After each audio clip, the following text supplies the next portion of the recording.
Stephen Hawking का मानना था कि इंसान को सबसे बड़ा खतरा स्पेस से आने वाली किसी आफत से नहीं बल्कि खुद इंसान से ही है।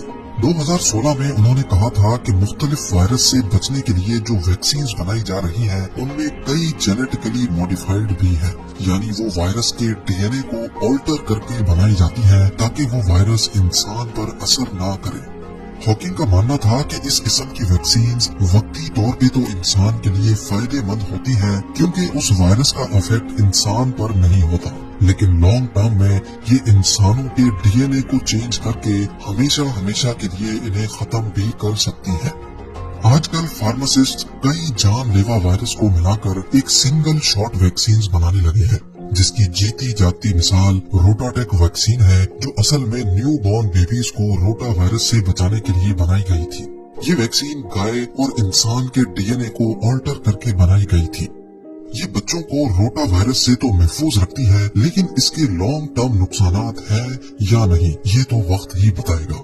नंबर 5, स्टीफन हॉकिंग ने अपनी 55 साला बीमारी के दौरान यूनिवर्स पर काफी रिसर्च की और वो इस नतीजे पर पहुंचे कि अर्थ के अलावा भी जिंदगी मौजूद है और एक न एक दिन वो एलियंस हमारे प्लेनेट पर कब्जा कर लेंगे।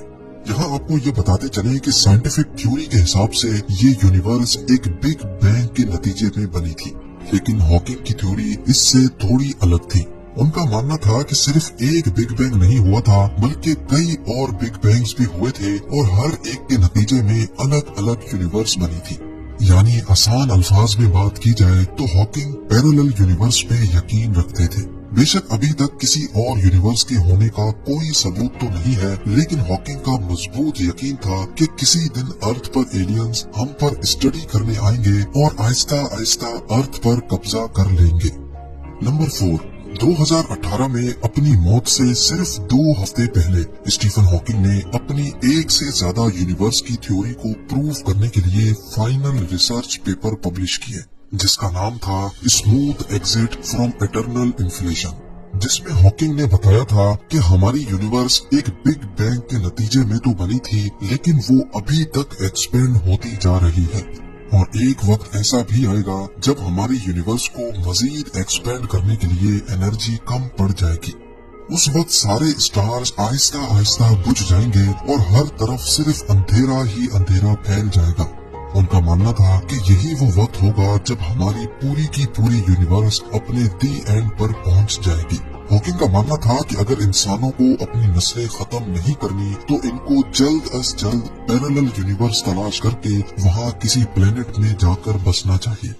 नंबर 3, बेशक स्टीफन हॉकिंग खुद एक रोबोटिक व्हील चेयर के सहारे पे था, लेकिन वो इन रोबोट्स का सबसे बड़ा मुखालिफ भी था। रोबोट्स वैसे तो इंसान के काम को आसान बनाने के लिए तैयार किए जाते हैं, लेकिन इनमें दिन ब दिन एडवांसमेंट आती जा रही है। आजकल तो कई ऐसे रोबोट्स भी बनाए जाने लगे हैं जो आर्टिफिशियल इंटेलिजेंस की मदद से ऐसे ऐसे काम कर सकते हैं जो इंसान सोच भी नहीं सकता।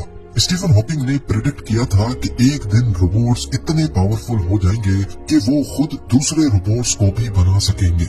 इंसानों के अंदर जो इंटेलिजेंस होती है वो लिमिटेड होती है, जैसा कि इंसान एक ही वक्त में सिर्फ एक तरफ देख सकता है या फिर एक वक्त में सिर्फ एक ही काम कर सकता है, लेकिन रोबोट्स की इंटेलिजेंस किसी भी हद तक बढ़ाई जा सकती है, जिनसे इंसान का मुकाबला करना नामुमकिन हो जाता है। इस किस्म के रोबोट्स की जीती जागती मिसाल इजराइल आयरन डोम में पाई जाती है, जो कि एक highly intelligent air defence system है। ये आयरन डोम एक ही वक्त में दर्जनों मिसाइल्स को हवा में ही निशाना बनाकर फाड़ सकता है। न सिर्फ इतना, बल्कि इसके अंदर का रोबोट सिर्फ 1 मिली सेकंड के टाइम में ये पता लगा लेता है कि कौन सा मिसाइल पॉपुलेटेड एरिया में गिरेगा ताकि उसको पहले निशाना बनाया जाए।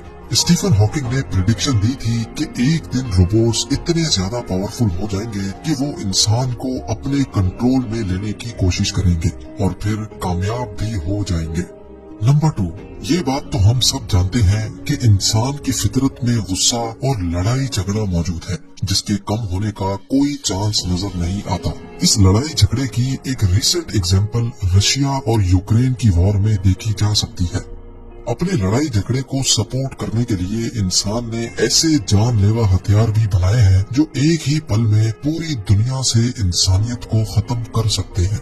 इनको वेपन्स ऑफ मास डिस्ट्रक्शन भी कहा जाता है।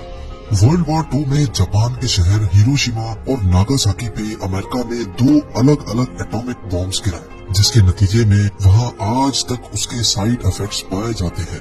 स्टीफन हॉकिंग ने प्रेडिक्ट किया था कि अगर इंसानों ने एक साथ रहना ना सीखा तो एक दिन ये आपस में ही लड़ पड़ेंगे और अपने पाँव पे ही कुल्हाड़ी मारकर न्यूक्लियर वॉर स्टार्ट कर देंगे, जो इस दुनिया का आखिरी दिन होगा। और अब नंबर 1, स्टीफन हॉकिंग की प्रेडिक्शंस में से सबसे खौफनाक है ग्लोबल वार्मिंग। हॉकिंग का यकीन था कि अगर ये दुनिया बाकी तमाम चीजों से बच भी गई तो आने वाले 600 सालों में यहाँ पर इंसानों का रहना नामुमकिन हो जाएगा। उस वक्त सारे जंगलात जल चुके होंगे, समंदर का पानी एवोपरेट हो चुका होगा और इंसान का नामो निशान भी नहीं बचेगा। इसकी सबसे बड़ी वजह बढ़ती हुई आबादी और नाकाबिले यकीन हद तक फॉसिल फ्यूल्स का इस्तेमाल होगा।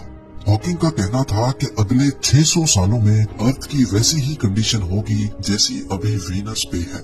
अर्थ का एवरेज टेम्परेचर 250 डिग्री सेल्सियस तक बढ़ जाएगा, आसमान से पानी की जगह सल्फ्यूरिक एसिड बरसा करेगा और आग बरसाती गर्म हवाओं की रफ्तार 360 किलोमीटर फी घंटा तक पहुंच जाएगी। ये गर्माइश इतनी ही है जितनी खाना पकाने के लिए एक ओवन में सेट की जाती है। नाजरीन, जैसे स्टीफन हॉकिंग ने डॉक्टर्स की दी गई सिर्फ 2 सालों की मोहलत को 55 सालों में बदल लिया, ऐसे ही हम सब भी अपने अर्थ की लाइफ सिर्फ एक दरख्त लगाकर बढ़ा सकते हैं। उम्मीद है ज़ेम टीवी की यह वीडियो भी आप लोग भरपूर लाइक और शेयर करेंगे। आप लोगों के प्यार भरे कमेंट्स का बेहद शुक्रिया। मिलते हैं